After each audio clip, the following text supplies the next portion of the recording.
them to be healthier. And as we all know, wellness encompasses a very broad category. And the offerings that you have today of the various breakout sessions show that. Whether it's physical wellness, mental wellness, spiritual wellness, there's a lot that's covered. But wellness is typically not used as a tool for overall employee engagement. And that's what we're going to talk about today. Because the reason why we're all here, it's about helping people. I've helped you today before you ever walked in this room. And you don't even know it. Notice anything different about this room? Anything at all? No windows. How are the tables set? Every other room, they're all straight across. Now the people on the ends, if we had them straight, they'd be cranking their necks one way or another for 45 minutes. How's that? How's your neck going to feel? You go to a wellness conference and now your neck hurts. Okay? Seriously. So before my presentation, my wife Julie and I switched tables. So now everybody's got a clear view of the screen. Nobody has to crank their neck. And how is that going to make a difference in your experience today? Of walking out of here feeling good or walking out of here with a headache? And that is the crux of what we're going to talk about today, is helping people. Not with some new-fangled thing that I just pulled out of my ear that you're going to take back to your organizations. No. What we're going to cover today is not new. It's how it's used that is going to be new for you. We're going to talk about employee engagement. We're going to talk about presenteeism. We're going to talk about turnover, retention, recruitment, employee benefits. Oh, we have a lot to do in the next 45 minutes. And this is what you're going to get. What you're also going to get is not my opinion. When I was in grad school many years ago, what my instructors told me is that I just can't throw an idea out there or a theory. They said, if you can't cite it, you can't write it. Meaning, if I pulled something out of my ear and put it into a paper or a speech, if I didn't have documentable fact to back it up, it was useless. Everything that I will give to you today is not my opinion. It is documented by various sources, which you will see through. Now, here's some desired outcomes for today. First of all, we're going to help you develop a strategy. But it's not just a strategy of parts, because you're already strategically using many different things, but the problem is you're drawing a strategy for each individual part. You're not developing a strategy for how those pieces can work together. We're also going to see how you can increase employee productivity, increase morale and engagement, while at the same time decrease costs related to turnover,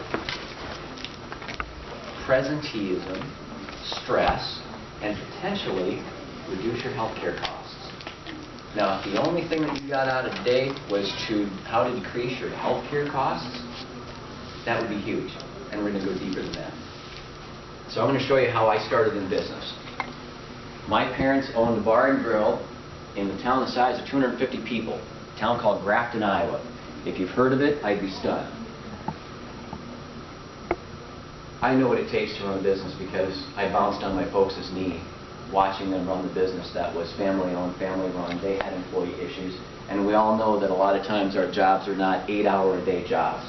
They're 10, 12, perhaps more than that, especially for the business owner. So we're all in this room for a reason. We always tell people what we do, what our occupation is. But we don't always tell people why we do it. And I want you to know why, right off the start, why I'm here, why I care. Because I want our businesses to succeed. My heart is in helping our businesses because I know what my parents went through as business owners. And I know what their employees went through in trying to put food on the table for their families. And right now we live in very interesting times where a lot of you in this room, as you're trying to bring wellness to your employees, to re-engage them, you find you have more questions than you do have answers. And one of my desires today is that you walk out of here with not only some more answers, but some automatically, instantly transferable and implementable ideas that you can take back to your business that will make a huge difference in your employee engagement. So let's talk about benefits for a moment. They are necessary, but they're not wanted. Most businesses, they offer health insurance, life insurance, retirement package, maybe dental, so on and so forth. Most employers view these as a cost of doing business because employees won't look at you unless you offer some sort of benefits, especially health. If they're looking at two job opportunities and one offers health and one doesn't, guess who's going to get the interest? The one that offered the health benefits. But employers look at these benefits as, well, that's just a cost of having to do things. What if you look at your benefits as a way to, as Jason mentioned this morning off the top, use that as a way to recruit and retain employees and get the best and the brightest? Because here's the big secret. Your people don't want to use your benefits. Who wants to be old, sick, or dead? Health insurance, life insurance, 401k.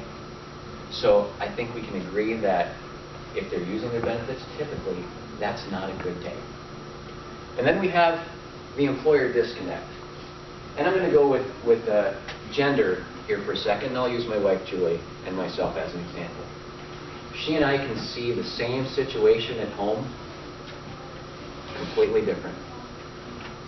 Neither good, neither bad, just different. Well, this is what we're finding out regards to benefits. 75% of employees said that health benefits were a determinant of loyalty. 59% of employers said that. Now think about this one. This is going to blow your mind. 40% of employees want a wider array of voluntary benefits. In these economic times, the employees are looking to you for help because costs are going up, maybe their paychecks haven't. And they know that there's some things that they could get through their companies cheaper than they could get on their own because of the group buying opportunity. So voluntary benefits right now is a huge strategic key for your workplace because right now 40% of employees, they want a wider array. But you know what? 17% of employers listed this is the top priority. That's a huge disconnect because the employers, again, are looking at benefits or employee opportunities, however you want to call them, as simply a cost of doing business. They're not looking at it from a strategic point of view. So that's what we're going to talk about, is using benefits strategically. And you see this ring here, and this is typically what we use when we design our strategies for what have you, and you probably employ something similar to this as well in many different individual areas. But don't use them individually. Reese's peanut butter cups, chocolate, peanut butter, they're great individually. What happens when you put them together? Excellent. Exactly. Exactly. What I want you to think about some of the things that we covered today is as a puzzle. You already have the pieces, by and large, in your organizations, but you're using them individually. You're not putting them together. And I want to help you assemble that puzzle today. So you're not looking at these types of things as merely the cost of doing business. You're looking at an overall strategy to engage your employees, refresh, recharge, re-inspire. Benchmarking. I'm glad you're taking notes because I'm going to put some questions on the board that you will need to answer later. You won't need to answer them here. What benefits do you currently offer? Are they in line with what your industry or competitors are offering? Are they better, same, less attractive? What other benefits in your region are offered, regardless if they're in your industry or not? What about businesses your size, whether they're competitors or not? Do your benefit offerings enhance your ability to recruit talented employees? And do your benefit offerings retain employees? Those last two are especially critical. This is the view of employee engagement. We look at this cartoon and we may think, gosh, that's really funny. I love Dilbert. But here's what your employees are thinking. Yeah, I work harder for the same pay and my boss is happier. The company makes more money, but I'm sitting here and I'm no better off. I have a very cynical view of the employer today because everything is clouding. I mean, you turn on the news and this economic indicator is down and oil prices are going up and we got the Middle East and we got earthquakes and we got all this stuff and they're bombarded with negativity. They bring that in the workplace and they're not happy and it just continues to cycle. Years ago, the employer's biggest problem was absenteeism. Just getting the employee to show up. Not anymore. Now it's presenteeism. That person is there, but they're not engaged. They're just kind of putting in their time, they wait for 5 o'clock, and then they get out. And what's that costing your business? Well, if you look at the third bullet point, employees working at a diminished capacity cost employers $250 billion a year. What is presenteeism costing your company? Because again, that person is there, they're doing work, they're not just twiddling their thumbs, but they're doing it a lot slower. For those of you who have children, or for those of us who were children, which was better, if we cleaned our rooms faster or slower? We weren't really excited, so we just kind of put this toy away over here, put this toy away over here, and we just kind of dawdle. Well, that's what people are doing. They're dawdling because they don't see how their job is benefiting them. They just see that, well, what I'm doing is helping somebody else, but how is the company helping me? And now you have this gentleman who is far more excited and engaged with his NCAA March Madness basketball bracket than he is what he does in the workplace. Waiting for 5 o'clock, waiting for Friday, waiting for some release from the job. And your employees have one foot out the door when they're not engaged. And you would think that in this economy, people would be happy to have jobs. Now let's think for a minute. Current unemployment estimates are 9%, and that's if you believe that number to be true, which I do not. Because unemployment only counts the people who are looking for work or are drawing unemployment benefits. It doesn't count the people who are no longer looking or no longer receiving benefits. So my belief is that number is double, that our unemployment rate is actually about 18%. And let's be fair, because I can't document that, remember? So we're not going to use my number. We're going to use the 9% number. They should be happy that they have jobs. And they're not. Oh, they're happy to have jobs. They just don't like the jobs they have. Oh, excuse me, sir. I move around a lot because, quite frankly, I don't like being up here. We always put our people on stages, and I'm better than you, and I'm going to tell you all this stuff, and look at my fancy suit, look at my fancy PowerPoint. I'm not lecturing up here. I'm sharing life experience and research. So I'm going to move around a lot because I want you to focus on this more than I want you to focus on me standing up in front of a room. So the first sign of opportunity, they're going to bolt. Again, related to turnover, what is that going to cost your company? Job satisfaction, huge. In fact, job satisfaction is at its worst level since the Great Depression. And as I told you before, everything up there is documented in Associated Press, Newsweek. I just pulled this story off the internet yesterday from USA Today. I don't normally like to read to people, but the situation requires, so I will. I'll hit the high points. Morale fell and stress levels skyrocketed as cost-cutting employers froze wages, slashed bonuses, and asked workers to assume the duties of laid-off colleagues during the downturn. 4 in 10 employees say a heavy workload, unrealistic job expectations, and long hours have created stress, reports the American Psychological Association.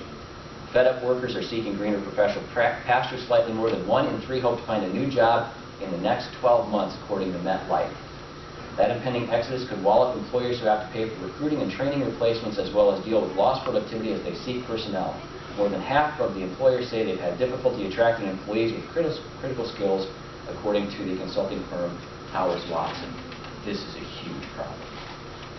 And nobody's escaping it unless they're taking proactive measures to re-engage their employees and get them re-engaged. Not from simply, well, we want you to be more productive. We want you to be happier, healthier, excited about coming to work. Because this woman is a lot of employees right there. And you see that big stack next to her? Her whole goal in her workday is for that stack not to get any higher. Forget about getting it off her desk. She just doesn't want it to get any higher. So you know what she does? Okay, no. You know what she doesn't do? She doesn't take breaks. She gets 3 10-minute breaks a day. She gets an hour for lunch. She takes none of them. Because she's so overwhelmed, she's afraid to leave her desk. Because if I leave for that 10 or 15-minute break, if I leave for an hour lunch, am I going to come back and that pile's higher than when I left it? And you have an employee that really isn't all that excited. They're just treading water. You have to recruit your employees. You don't want turnover. Turnover is a huge cost and a huge inconvenience, and there's that knowledge drain that goes out the door with that employee. And a lot of people say, well, wait a minute. Why am I recruiting my current employees? Aren't I retaining them? No, you're recruiting them. Somebody in this room who I'm married to is going to cover her eyes when I say this next part. She didn't want me to say this. My view as a husband is that when I wake up every day, I have to recruit my wife. I have to recruit her to remind her why she fell in love with me in the first place. But sometimes I'm a bit of a jerk. I have to remind her why she said I do almost 5 years ago. And I have to remind her why she would want to stay married to me the next day and the next day and halfway ever after. I'm not on a retention strategy. Retention is, I'm going to grab somebody and you can't leave and please stay, stay, stay, stay. Recruiting is, hey, you want to come with me? We're going to have a lot of fun. This is going to be awesome. It's a whole mindset difference. And if I have an employee that I jump and you can't go, you can't go, you can't go. Geez, get away from me. And I know there are people that, and thank you for allowing me to rough you up. There are people that were very uncomfortable when I just did that. Why, I just physically grabbed them and wouldn't let go. It's much better to be the person that's attracting someone to you because you have something worth being attracted to. And you can see the cost of turnover is 150% of that employee's salary. And based on that estimate there, $7.5 million in turnover costs. We're getting into some big numbers. $250 billion for decreased productivity.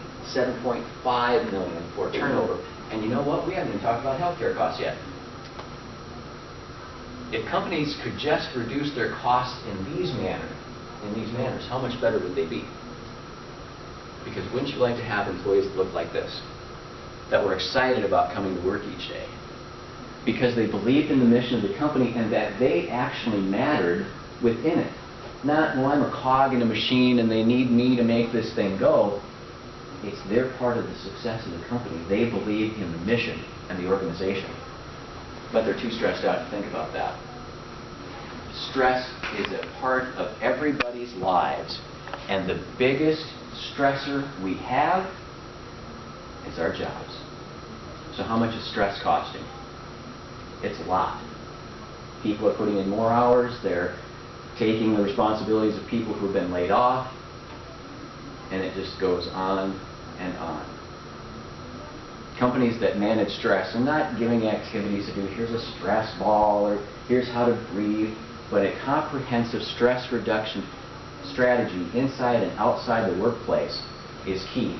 And here's where businesses get a double dose of a lose-lose situation. What happens when we get stressed out? Well, maybe we don't get as much sleep as we need. And what happens when we're not rested? We get colds more often. Maybe we get the flu. We get sick. So now we have employees that are stressed out. They're getting sick. And what happens typically when we get sick? We go to the doctor. And what happens to the company's health premiums? They go up. Companies lose. Ladies, stress has a profound effect on your heart health. And in some cases, workplace suicide rates. Employers and employees both stand to benefit from reducing workplace stress. There will always be stress, but knowing how to manage it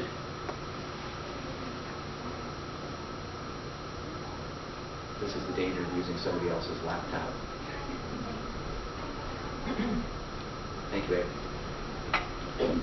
Knowing how to handle it effectively when you're giving those people that release valve. You know, in pipes, when the steam builds up, they have that release valve to get that steam out of there so the thing doesn't blow up.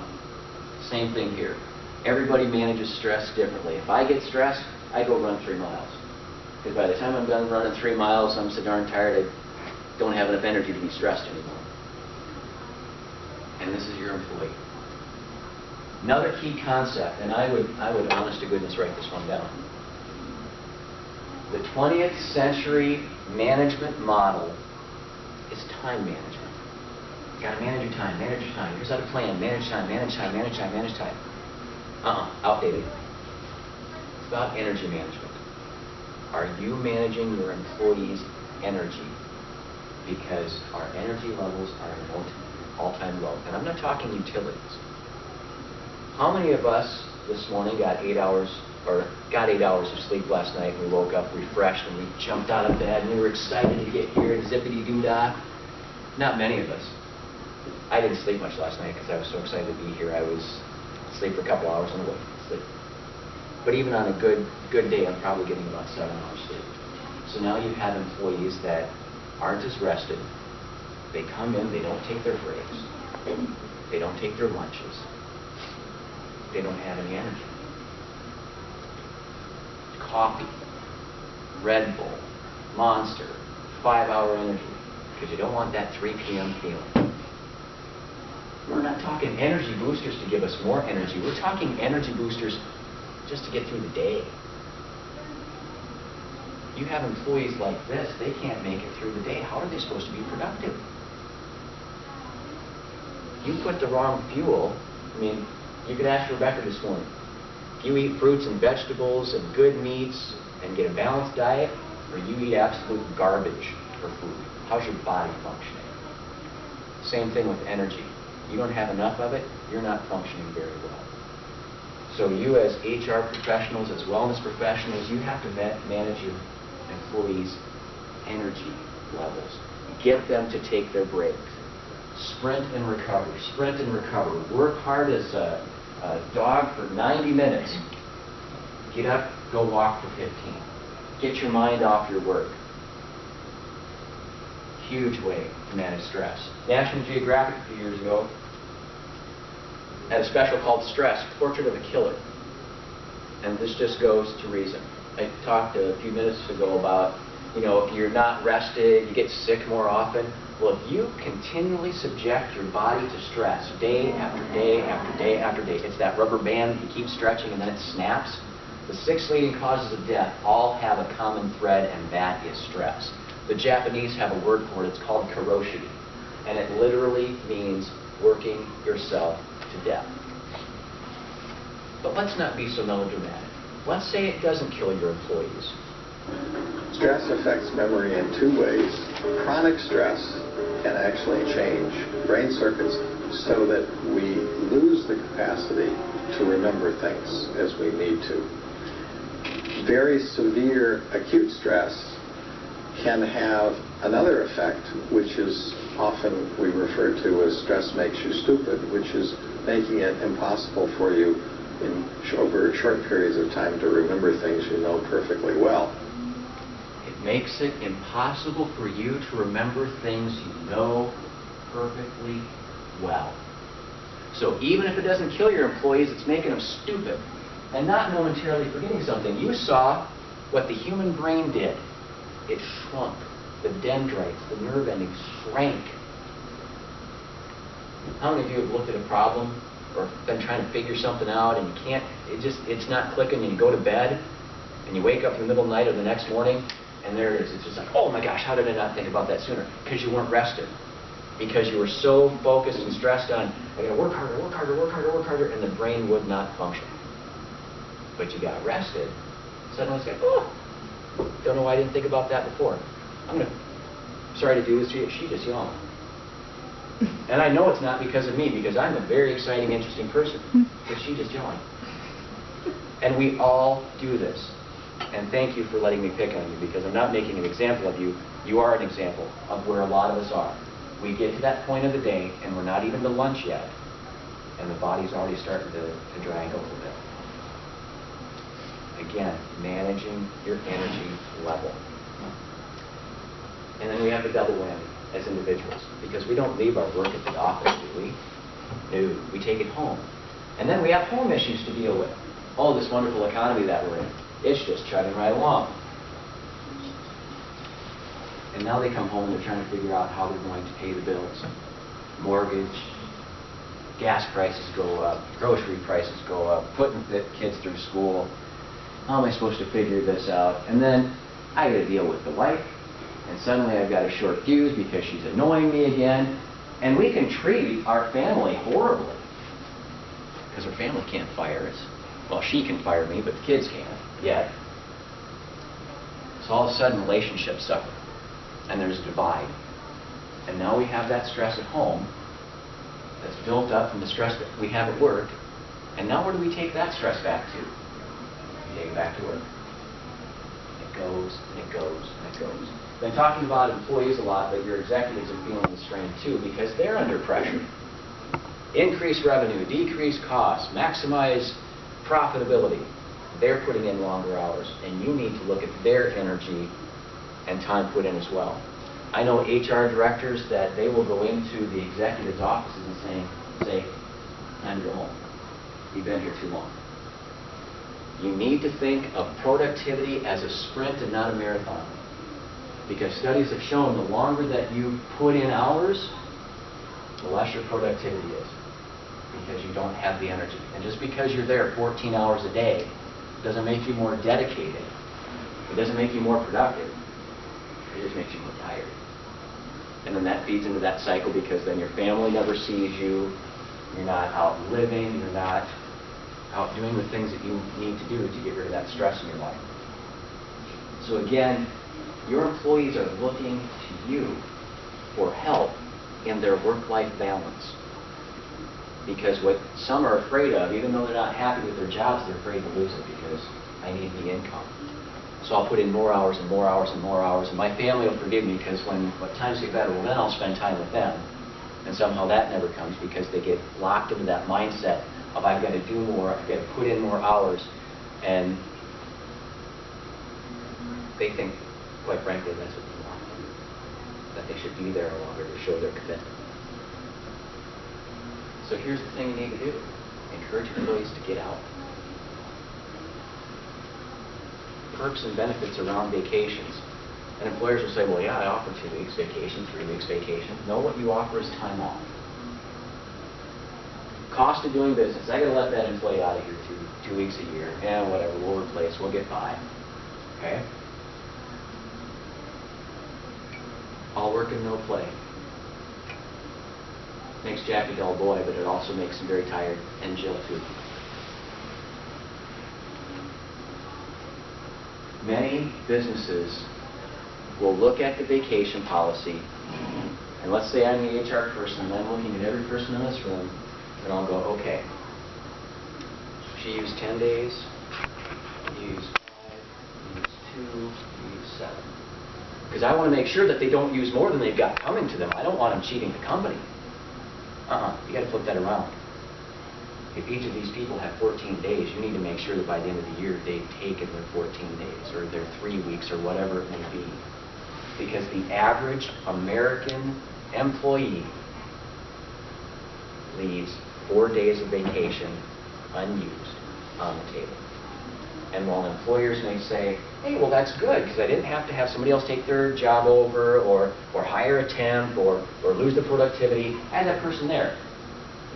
Key thing, for every dollar of vacation that an employee left unused on the table, the employer lost $7 due to costs related to presenteeism and lost productivity because of employee burnout and stress. You have to get your employees out because the flip side is those employers that made sure that they were offering a vacation benefit or getting their employees to take their vacation time, for every dollar that they put toward that, they got $3 back in profit due to increased productivity and morale and decreased healthcare costs. Vacations are huge. And making sure that they use their vacation time is absolutely critical. Don't measure if they're using too much. You need to measure that they have all that they have coming to them, and that includes your executives. I'm not leaving them out of this. They have to take their time. I have a brother who has more vacation hours than I can count, and he does not use them all. One, because he loves what he does, so he's not stressed. There are stressors, obviously, but he loves what he does. He's got 5 grandkids all over the country that he could be visiting. that he can be taking time to do. And not that he doesn't want to see him, but again, he feels the job is too important. And that is a lot of executives. They feel that responsibility and that weight that they've got to keep this ship afloat. Get them out of the office. Because this is what you want your employees to look like. Here's an exercise I want everybody to do right now. Everybody sit up straight, good posture. I will not make you exercise. This is an exercise. Here's what I want you to do. I want everybody in the room to think of the best vacation memory they've ever had. The most fun that you ever had on a vacation. Pick a single moment. Everybody have it in mind? See some people still thinking. They either haven't been on vacation enough or they've had so many good times that they haven't been able to pinpoint one. Okay.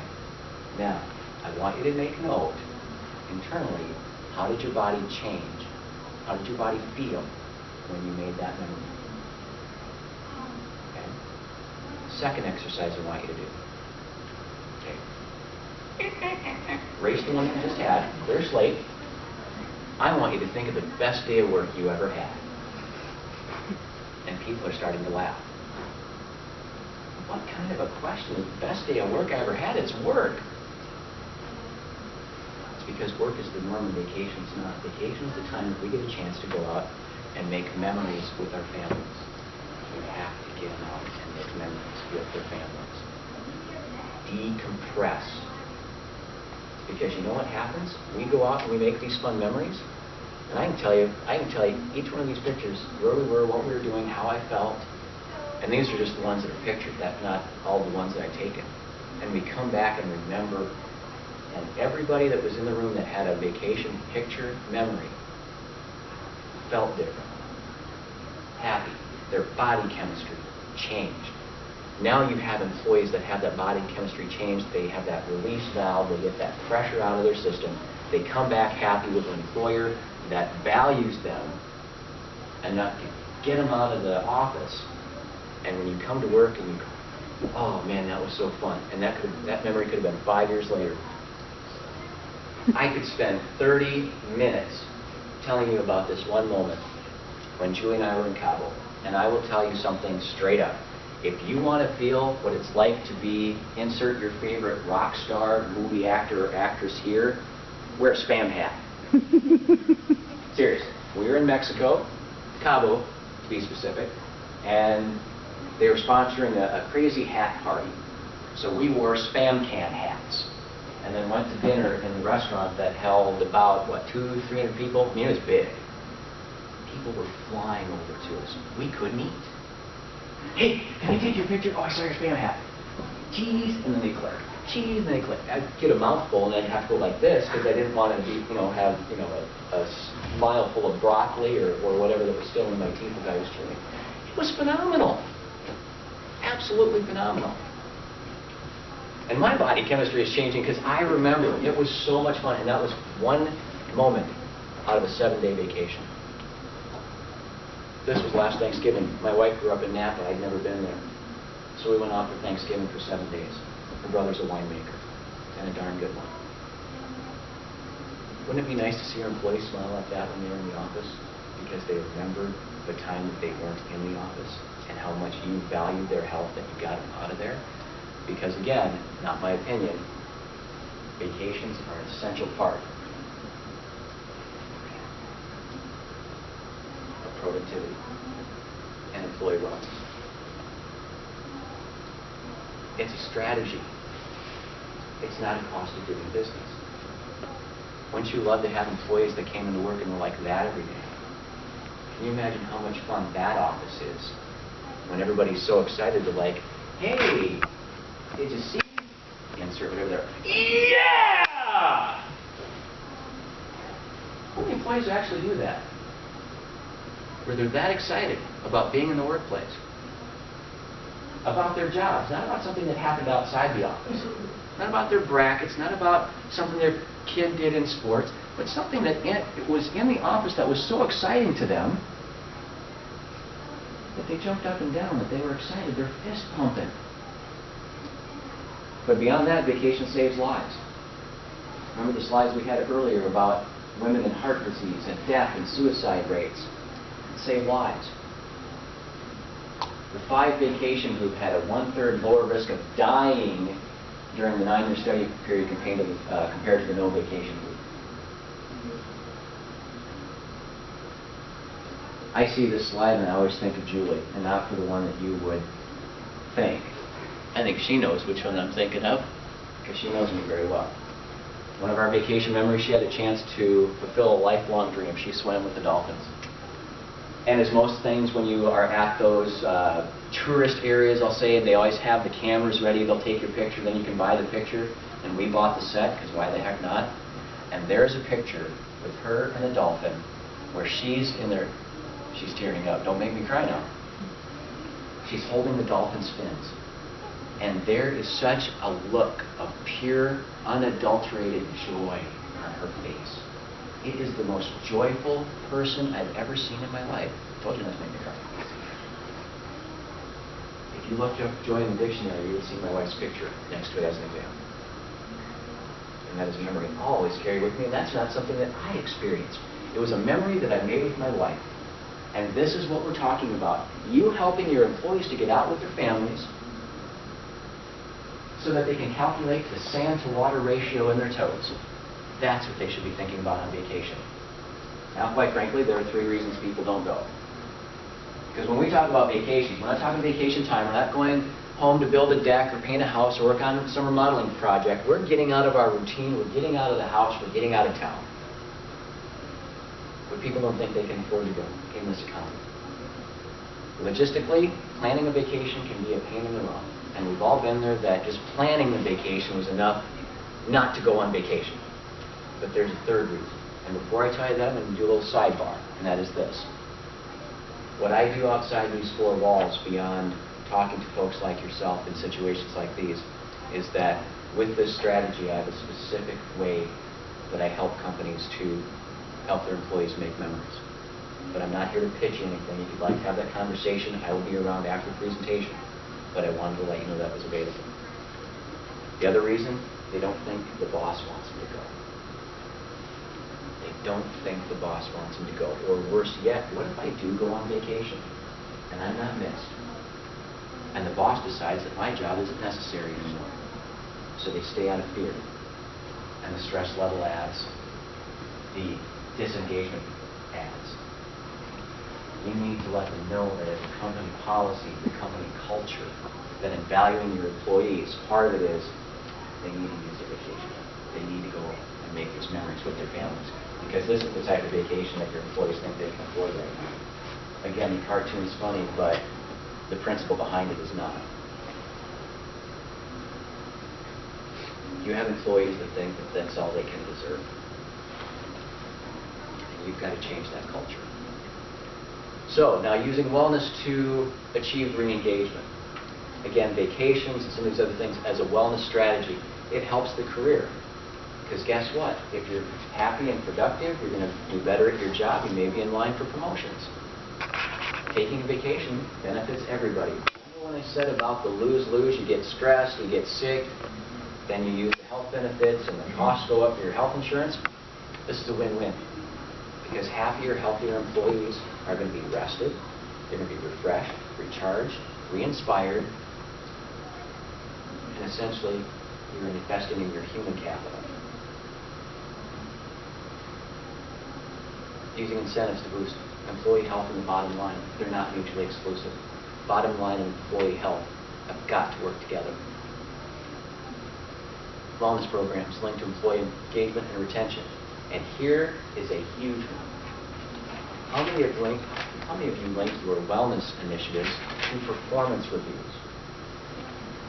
Now, listen to what I'm saying very carefully. This is not to be used as a hammer to smack your employees into engaging in your wellness initiatives. Again, your employees are looking to you for help. Work-life balance, benefits. Help me to be healthier.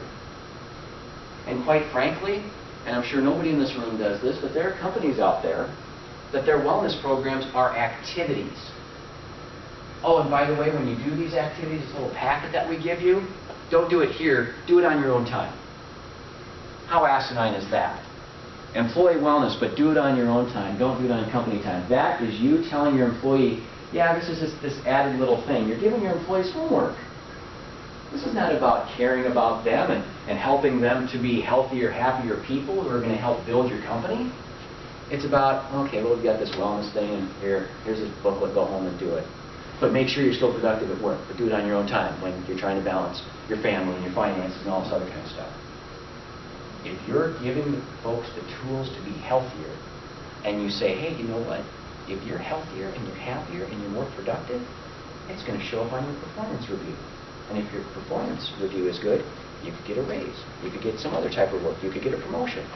How big would that be in showing that you're not just caring about that employee's productivity to help your bottom line so that you reap the benefits, but you care about that whole person inside and outside the workplace so much that you're going to use time. And again, it could just be, well, you have a 10 to 15 minute break. Here's some ideas of things that you could do on your break to help you be well. So they're still using company time, but they're still using their own time inside the company time. Again, making it a corporate strategy. Because this is the family we want to see. We don't want to see the mom and dad screaming at each other because they're both stressed out. We don't want them yelling at the kids because it's the kick the cat syndrome, because their boss yelled at them and they yelled at their spouse, and the spouse yelled at the kid kicked the cat, whatever it may be. Inside and outside the workplace, they're whole. They're happy because they feel that they're valued and they feel that they matter in their workplace. Now, with wellness programs, typically they focus on activities and areas. And I'm not saying any of these are bad. Don't misunderstand. But what is the overall strategy that you're trying to accomplish within your organization? Focusing on exercise, diet and weight loss, healthy eating, stress management. Again, don't view these as activities. View them as tools that you can use as part of an overall plan. Happier, healthier employees, if they're satisfied, and they're making a good wage, and they have decent benefits, they're not leaving. A lot of us could make $20,000 a year more than we are at another company and be absolutely miserable. How much is that money worth to you? If you're making enough to get by and have a comfortable living, and you love what you do and you're excited about where you're going each day, that's huge. Will wellness. This and some others are part of that whole being, but a lot of wellness programs only focus on a couple of areas. The physical, maybe the environmental, but what about the social, the emotional, the intellectual, the spiritual? Again, employees are looking to you. This was from Employee Benefit News about 3 weeks ago. 87% of employees believe it's appropriate for employers to encourage workers to take steps to be healthy. 73% view good health and wellness programs as an important benefit that would encourage them to stay longer with an employer. And this is my opinion, in my opinion, those companies that use wellness programs strategically for a purpose that fold into the company's mission and vision and overall company culture, as opposed to just being an activity that will have people do because it's supposed to be good, and it'll give them something to do, it'll distract them from the job that they don't like. Their employees stay longer and decrease turnover. All of these individual areas you've been trying to manage as individuals, if you bring them in as a whole, as a program, under the umbrella of wellness, your employees are looking to you for help, they're looking to you for leadership, because you're the folks that have all the answers according to them. Help them. I'm a firm believer in not reinventing the wheel. So as I said off the top, you're not seeing a lot of revolutionary new ideas and theories here. It's all things that you've heard of before. It's just a different way of utilizing it, of working together. And I'm a big believer in stress leaves clues.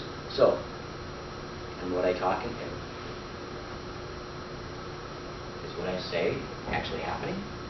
Workers say wellness programs improve health, lower costs. Kalamazoo Wellness Success holds premium increases to 0. You don't need to show hands. You know the answer to this. How many of your companies had a 0 increase in your health premiums this year?